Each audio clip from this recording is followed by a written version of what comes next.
அகிலம் நியூஸ் நேயர்களுக்கு வணக்கம். அகிலம் நியூஸின் இன்றைய நாளுக்கான தலைப்புச் செய்திகள். இலங்கைக்கு வருகை தந்த ஆப்கானிஸ்தான் பிரஜைகள் இருவர் கட்டுநாயக்க விமான நிலைய குடிவரவு மற்றும் குடியகல்வு திணைக்கள அதிகாரிகளால் நேற்றைய தினம் அதிகாலை கைது செய்யப்பட்டுள்ளனர்.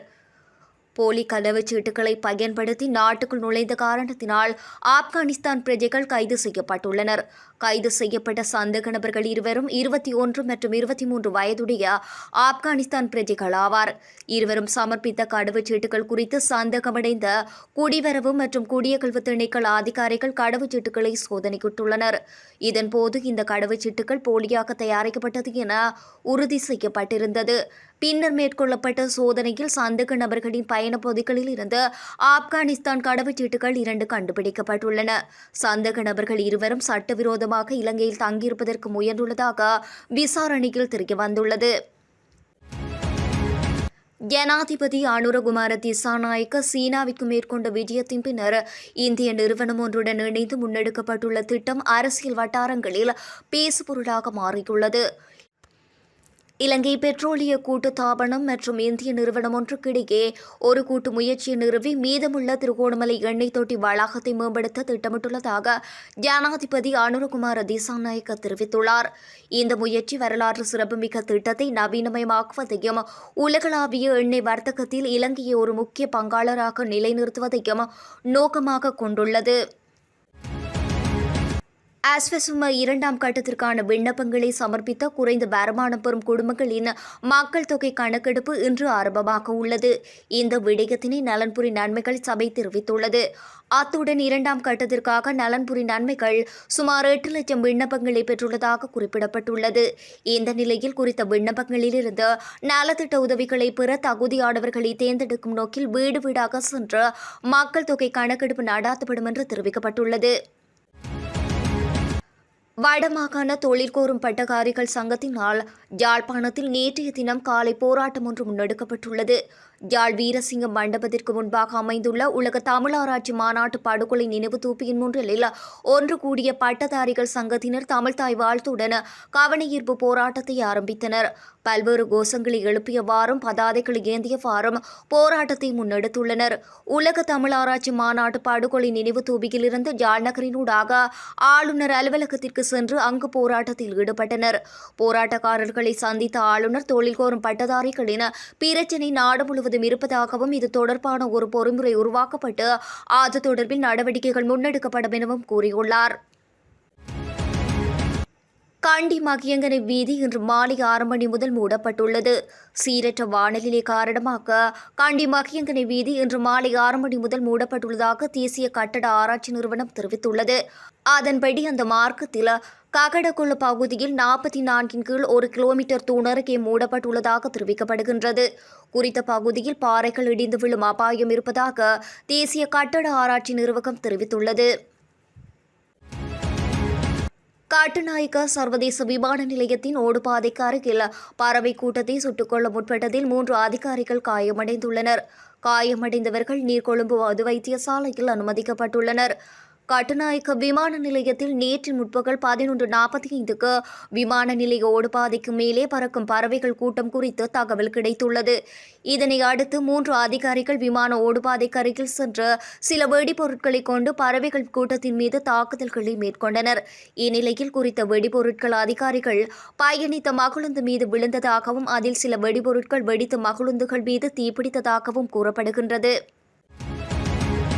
நாட்டில் நிலவும் சீரற்ற வானிலை காரணமாக 4 மாவட்டங்களுக்கு மண்சரிவு அபாய எச்சரிக்கை விடுக்கப்பட்டுள்ளதாக தேசிய கட்டட ஆராய்ச்சி நிறுவனம் தெரிவித்துள்ளது. அந்த வகையில் குருநாகல் மாவட்டத்தில் ரீதிகம பகுதிகளிலும் மாத்தளை மாவட்டத்தின் லக்கலை பல்லேகம நாவுல பல்லேபொல பகுதிகளிலும் பாதுளை மாவட்டத்தில் பாததும்பர பண்பில மேததும்பர ஆகிய பகுதிகளிலும் 1ஆம் நிலை மண்சரிவு அபாய எச்சரிக்கை விடுக்கப்பட்டுள்ளது. மன்னார் போலீஸ் பிரிவுக்குட்பட்ட தோட்டக்காடு புகையிரத கடவையின் அருகில் இளம்பெண் ஒருவரின் சடலம் திங்கட்கிழமை காலை அடையாளம் காணப்பட்டுள்ளது. தலைமன்னாரில் இருந்து கொழும்பு நோக்கி திங்கட்கிழமை அதிகாலை 4:30 மணியளவில் பயணித்த புகையிரதத்தில் குறித்த பெண் மோதி உயிரிழந்திருக்கலாம் என்று தெரிவிக்கப்படுகின்றது. குறித்த பெண் மன்னார் ஜீவபுரம் பகுதியில் வசித்து வந்துள்ள நிலையில் வெள்ளம் காரணமாக தற்காலிகமாக தோட்டக்காட்டில் உள்ள உறவினர் வீட்டில் தங்கியிருந்த நிலையில் குறித்த சம்பவம் இடம்பெற்றுள்ளது.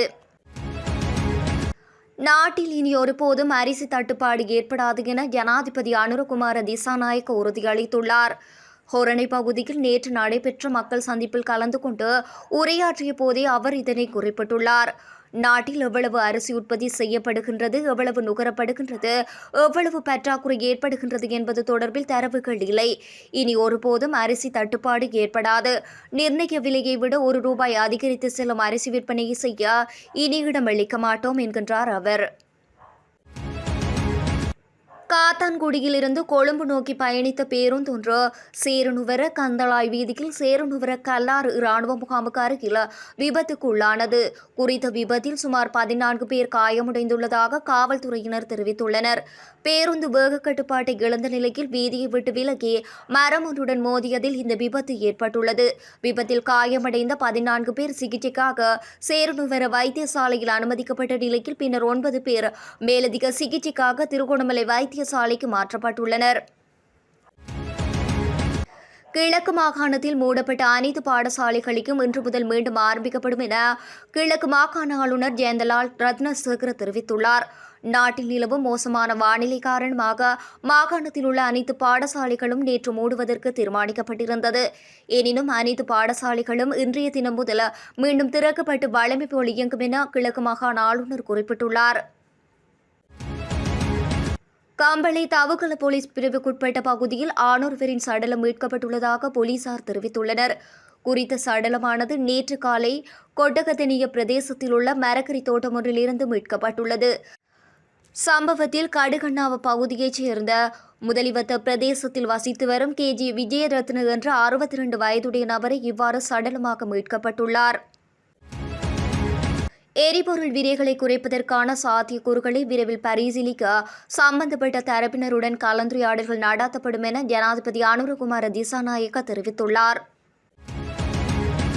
தென் மாகாண அம்பலாந்தோட்டையில் போலீஸ் நிலையத்தில் தடுத்து வைக்கப்பட்டிருந்த சந்தேக நபர் ஒருவர் தப்பிச் சென்றுள்ளதாக தெரிவிக்கப்பட்டுள்ளது.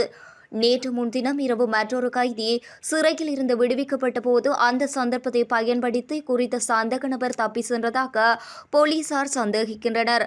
தப்பியோடியவர் ஹெரோயின் வைத்திருந்ததற்காக கைது செய்யப்பட்டவராவார். இந்நிலையில் அவரை மீண்டும் கைது செய்ய அதிகாரிகள் சிறப்பு விசாரணையை ஆரம்பித்துள்ளனர்.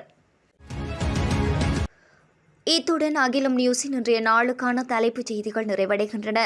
தொடர்ந்தும் செய்திகளை உடனுக்குடன் பெற்றுக்கொள்ள அகிலம் நியூஸுடன் இணைந்திருங்கள். நன்றி, வணக்கம்.